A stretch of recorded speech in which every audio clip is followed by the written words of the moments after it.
AMG Hobby Talk number 85. And being a former history major, one of the things that I talk about is different references to historical events. And one of the historical events that I think of is Watergate, because the cover-up is worse than the crime. Speaking on that, first, I'm going to get to Collector Scalps, Collector People. Steve, how are you? I'm doing well. I'm just a little concerned about Blair and what's going on in the background there, but he can probably fill us in. Oh, yeah. So the reason I just made reference to Watergate and the cover-up being more egregious than the crime is that moments ago, the background of Bonus Blair's locale was situated a little bit differently than it is at this moment because someone, I won't say who, rhymes with flair, has messed about and tried to cover up his tracks. Blair, what do you have to say for yourself? It's a little stressful being here. I'm in an empty office. I'm being evacuated from my office. It would look less empty if you had left the background the way it was prior to us hitting record.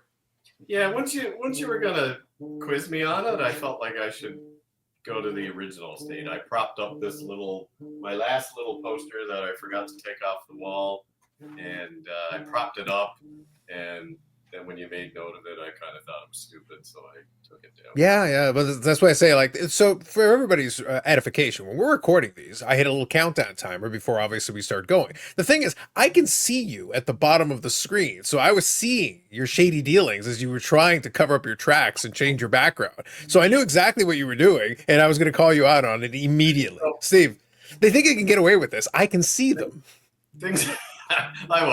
Things are busy here at AMG, so I was asked if I could forfeit my office in lieu of AMG progress.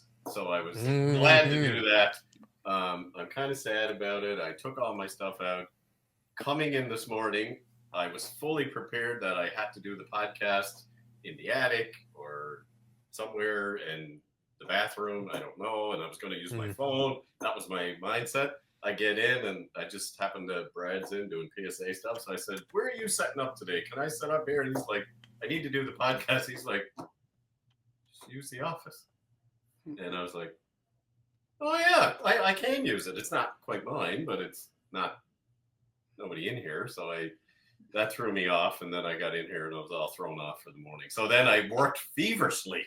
I had one little photo or little frame piece there. And I said, "How can I prop this up?" And I was using this stupid brown showcase, and the more I looked at myself talking to these guys pre-show, I was like, this is a dumb idea.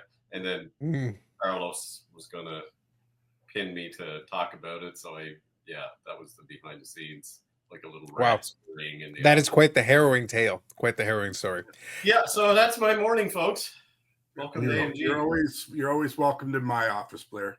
Thanks. I think Steve has offered me a chair so we can go in and I can like eat a yogurt while he's pricing cards and come back out. Yeah. So basically, we've just been so busy here at AMG, more on the I guess the clerical side that we're bringing on someone to kind of help with invoicing and bookkeeping and things like that. Especially where Sherry is so busy doing other things that she needed a little help. So actually, we have a couple newer employees on the go behind the scenes that will do all that computer and technical stuff, which Blair and I will both gladly admit we are challenged. So glad to have a few new faces in here taking care of that for us. Yeah.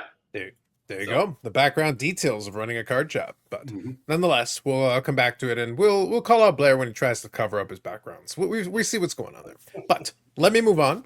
This week, we're going to be talking about predominantly Parkhurst Champions. That's the new product that's coming in. We'll touch on a few of the other ones that are coming in. Before I do that, though, let me briefly touch on, I'll give a reminder. We have a little graphic, so we're going to use it here, about AMG's upcoming card shows. Obviously, there's also the trade nights, which happen the day before the card shows. But what I'll do is I'll show you the graphic for the card show. So these are the last Saturdays of each month. So we had the question before, and this graphic actually helps with that. So you can see here that we've actually got one every single month going through to the fall. So you've got June 28th coming up. That'll be the next one here. So when you see last Saturday of the month, that means on the Friday, June 27th, you're going to have the trade night. The trade night will be in the store, and then the card show will obviously be inside the mall. So it'll all be there, Bedford Place Mall. You've got the information there on the graphic.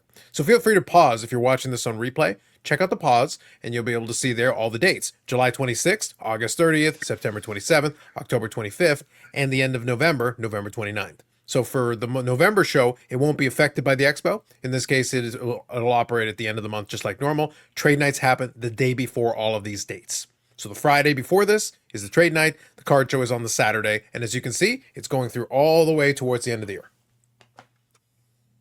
Which is a great thing. I mean, having shows in the past years and, you know, being part of it, and we've never really been able to run right through the fall. You know, we've kind of, you know, been spaced out and things have been booked and, you know, we couldn't get them. So, you know, we used to maybe have one in September, and then October Halloween stuff started. We'd lose our venue, and then December stuff starts and we never had a show. We'd go right to January. So I think being able to do it this way and have them straight through, I think it's going to be fun this year to go into the fall and run them through the summer. We'll see how those ones go.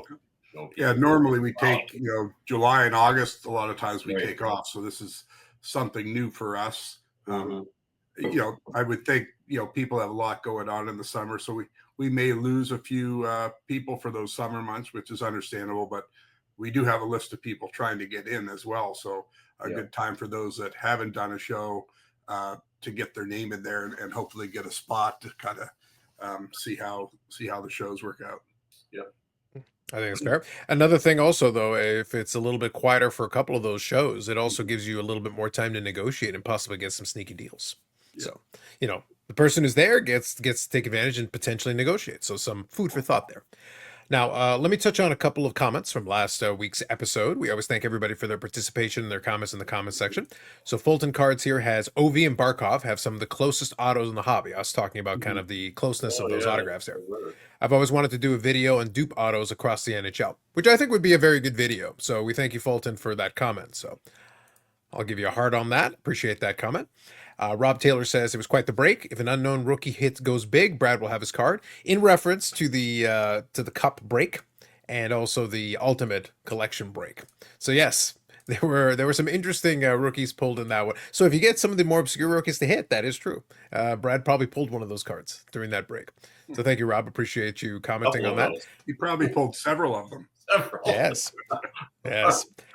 We were having a little bit of fun in the issue that sometimes, like I said, like we've talked about before, we've been very transparent on the higher end products. It can be feast or famine. And we're just very clear and transparent on it because that's the reality of it. By the way, if you don't believe it, just watch the breaks yourself.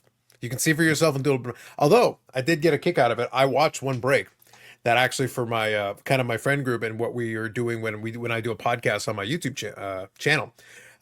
One of them collects Regine Lemonin, formerly of the Calgary Flames. Very obscure, and I like to often tell him that this player doesn't exist because there's only one known photograph. Because they basically use the same photo every time they ever put him on a card. It's the same photo over and over again.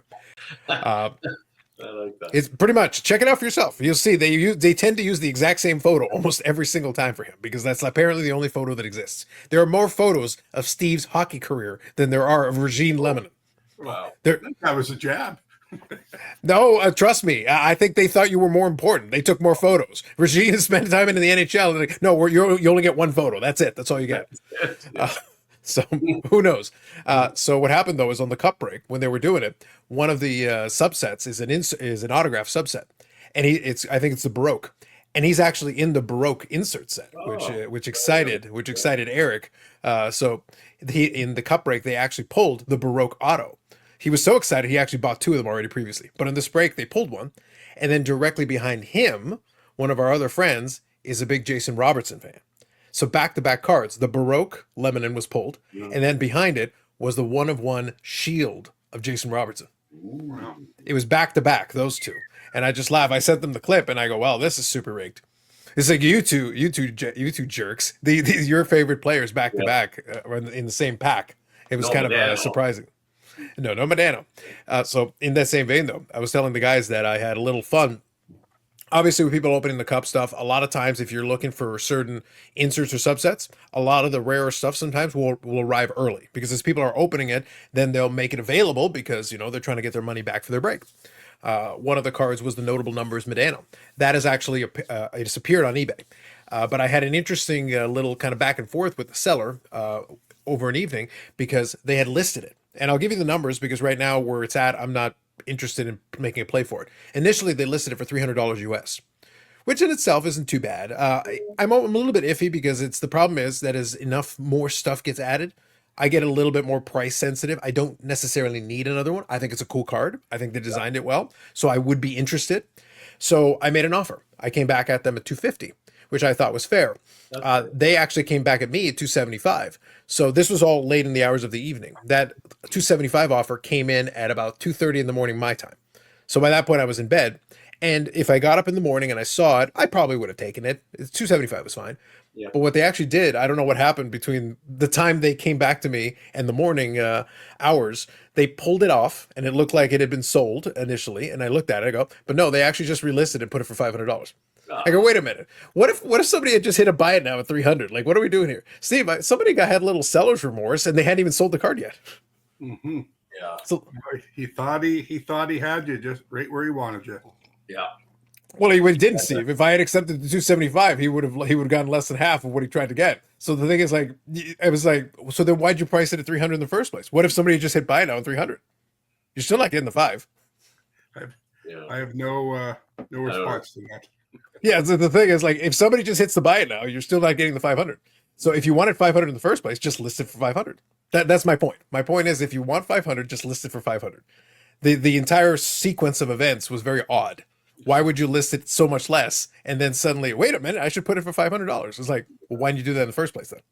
Someone must have gotten to him. You saw a few other similar listings with higher places on it. Yeah. I honestly don't think it's going to go for anywhere near that amount, though. Like, I'll be perfectly honest with you. I don't see it. Like, and I'm like, hey, good luck to you. If you do, hey, congratulations. I'm just not seeing it. Because I'm an aggressive buyer when it comes to that stuff, and I would have been closer to the 275 personally. So, hey, good luck. See how you do. Regardless, I just hey, like I said, I've bought enough stuff over the years that it's like one more plus minus isn't going to make a difference. It's a nice to have, and when it's a nice to have, then you're not going to be as aggressive on the pricing. But nonetheless, we'll see. Maybe another one will come down the pipeline.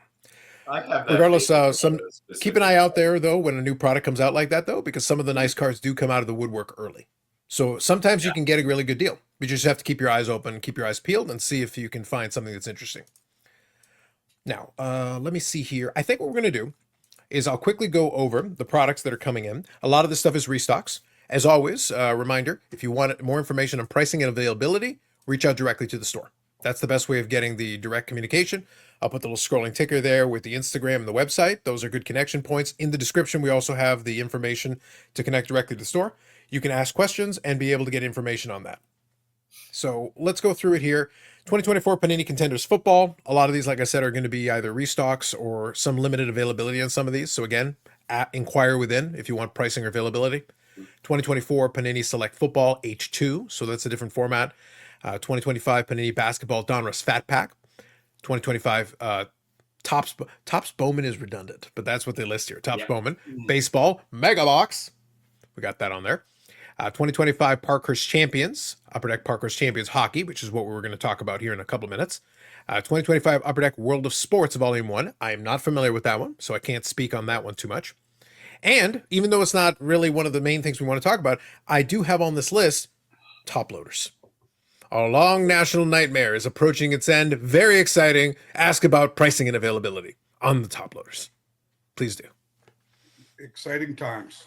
Our customers, along with us, were thrilled to have the top loaders arrive. So now we're getting different, the 35 point, 55 point, all the different size top loaders. But for those that have been waiting for months, they are now available in store. So come and get them. Very exciting. Very exciting indeed. So that's good stuff on there. Now, what I'm going to do is I'm going to shift over. We're going to shift gears and look at a couple of cards that came in the store. There is actually a really good mix. I'm actually very impressed with this one. So kudos. Kudos, Steve and gentlemen.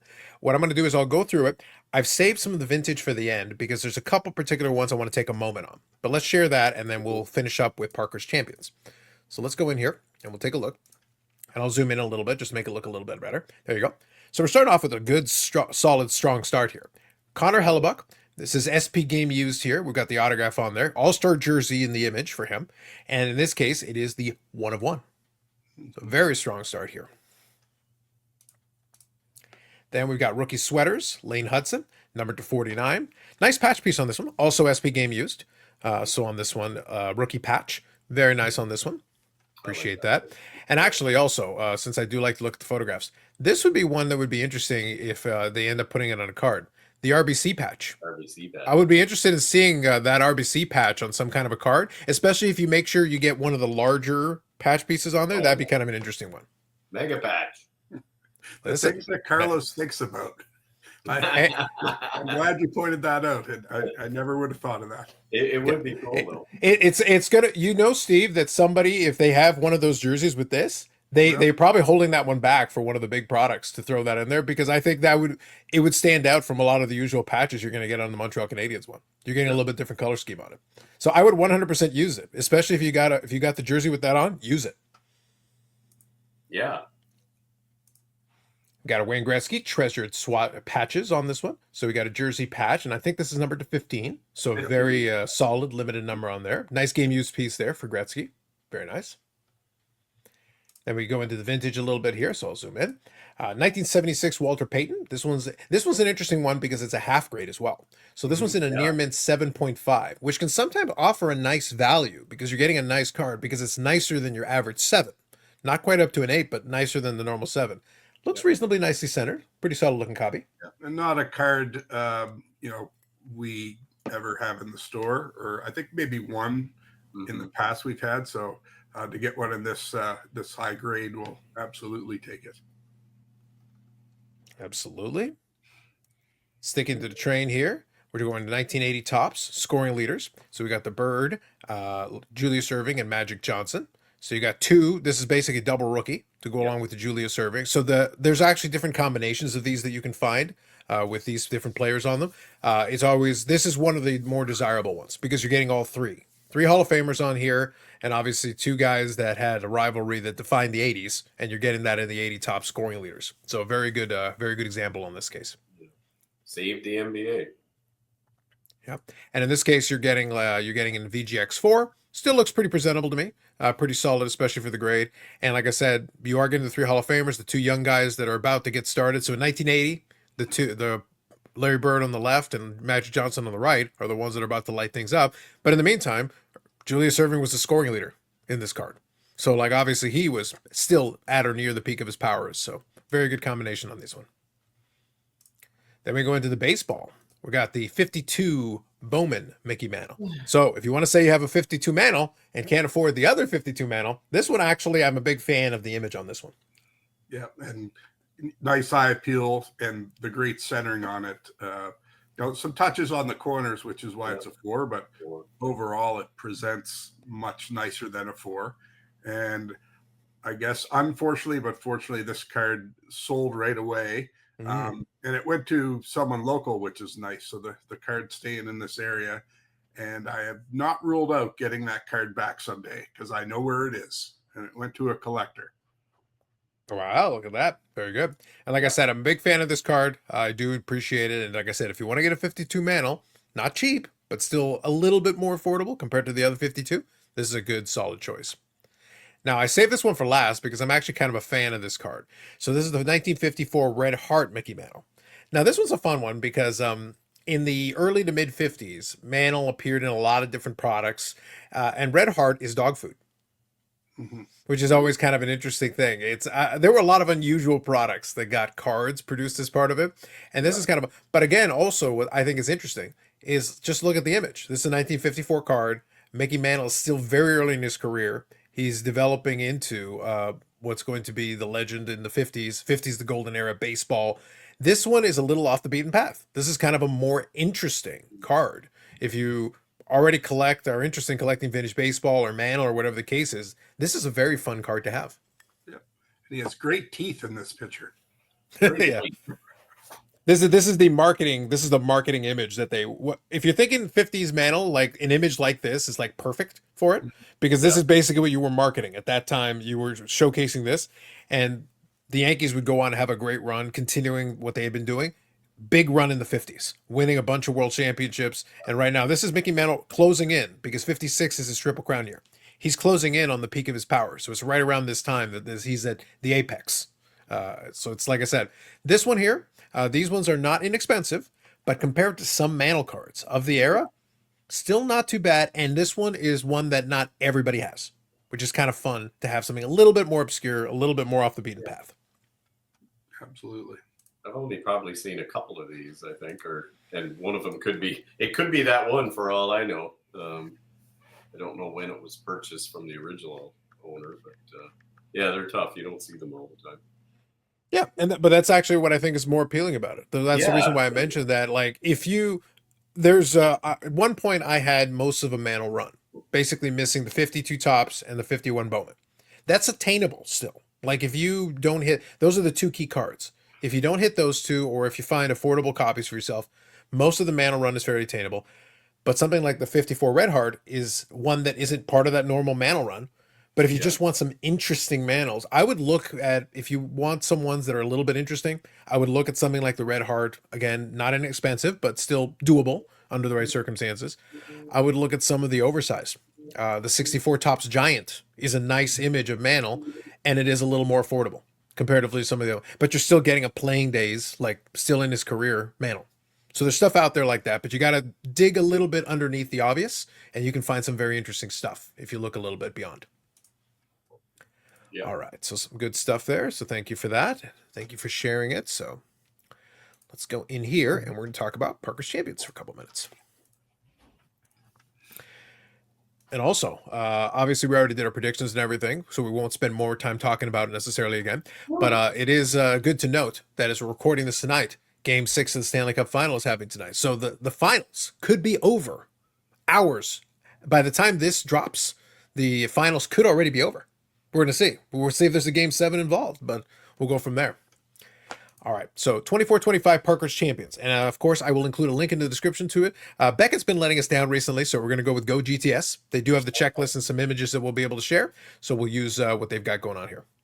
So let me go through it. I'll share with you some of the regular stuff in here. The base set is listed with 1 to 200 being as part of the regular base set. The Stars short prints are card number 201 to 240. The base set rookies are 241 to 280, and the greats short prints are 281 to 300. So 300 card checklist, various tiers with short prints, so that's included in there if you want to actually build a base set. It is going to be a little bit challenging because they do have some short prints there for you. And then, like I said, you've got copies of the checklist you can get. I always recommend the Excel because you can filter through it and find different things you're looking for.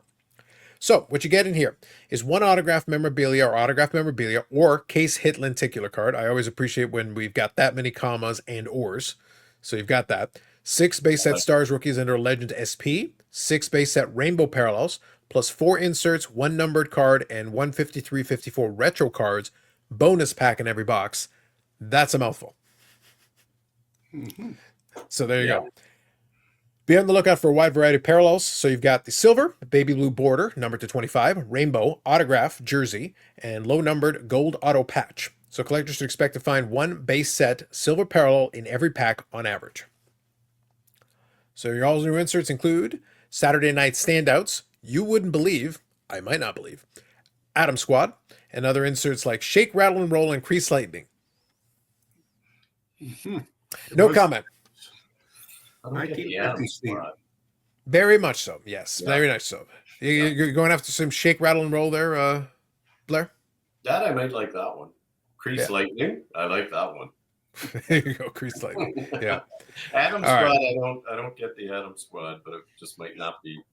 Well, you'll see from the image there. If you're going to go 50s, you got to go like I can confirm with. I know a few folks that I can ask. I would think they're probably going with like a 50s sci-fi kind of theme, Like if you think about like 50s and what they, their sci-fi version of the future and all that, I think they're probably playing into that. Because remember, 50s, atomic power, that was kind of a very big thing. So if you're going with a 50s theme, it is thematically appropriate with the time period. It does remind me of a comic book cover. Yeah, exactly. That's kind of what I'm thinking. Somewhere along those lines, I think that's where the inspiration is drawn from. But we can always inquire.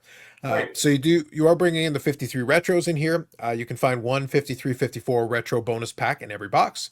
Contains a modern reimagining of the classic cards. So basically, that's what they're going with. They're going like the neo retro kind of style. Yeah. And that's kind of the thought process. So let me share with you a couple of the images here. So again, you can see they're borrowing the concept and kind of modernizing it. So you're basically bringing in the facsimile auto and then the image on there. You're making it all, basically you're doing in Photoshop kind of the concept of it. Yeah.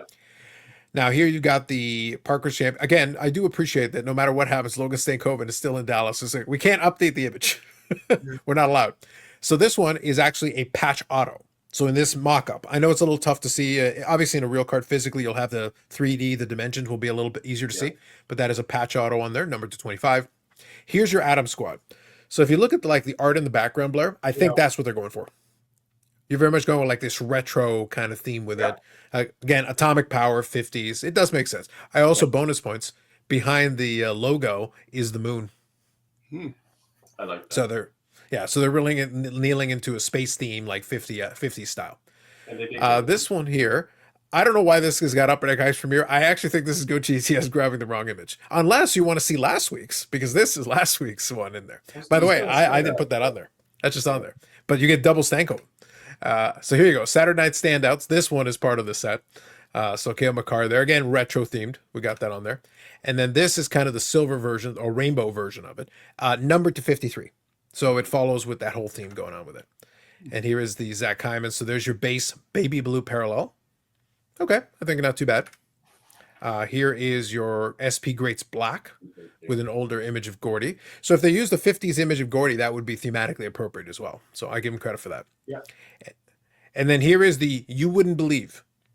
And I think basically it looks like, based on the bottom there, it looks like they're basically giving you some kind of a factoid about the player.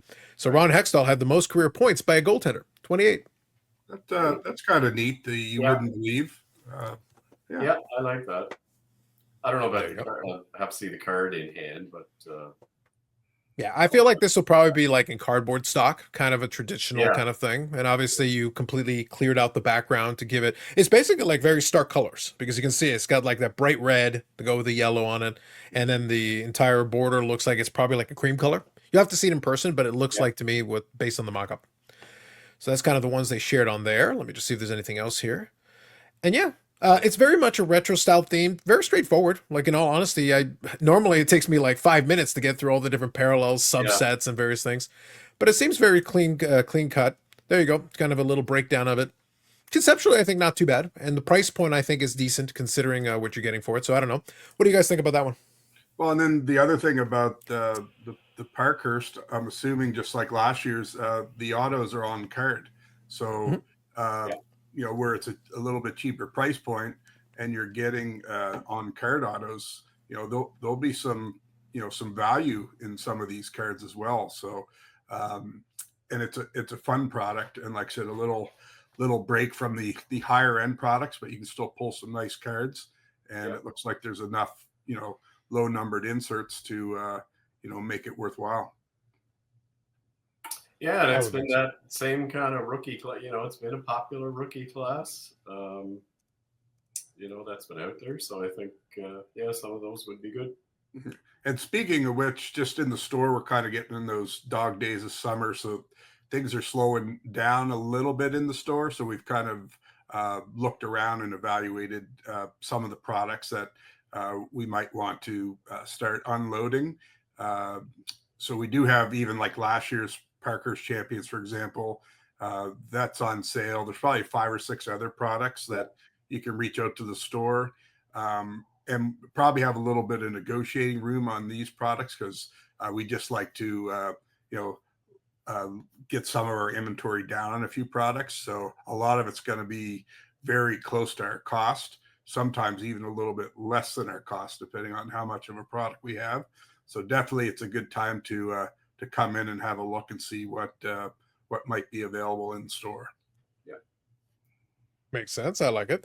What we can do is, if you guys get a chance, you evaluate it. If there ends up being any kind of fun little specials or bundle deals or anything, we can touch on it here in the next couple of weeks as we talk about it. We'll also give everybody reminders about the card show and trade night and everything, as we always do.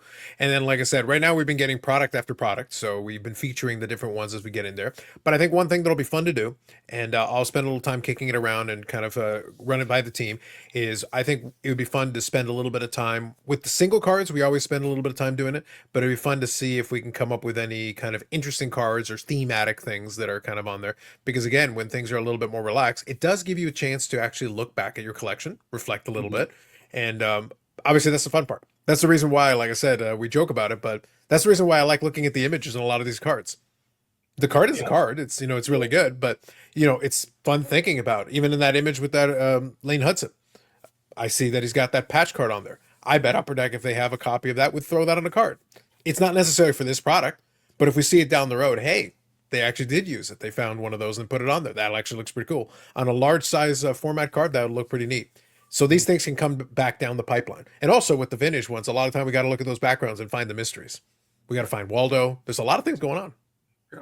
And actually, too, the last couple of weeks as well, a lot of nice stuff's been showing up at the store. Same sort of thing. Sometimes it's just that time of year where people, maybe they want to do a product or a project at their cottage or something like that, where they might unload some of their, pride and joy collection.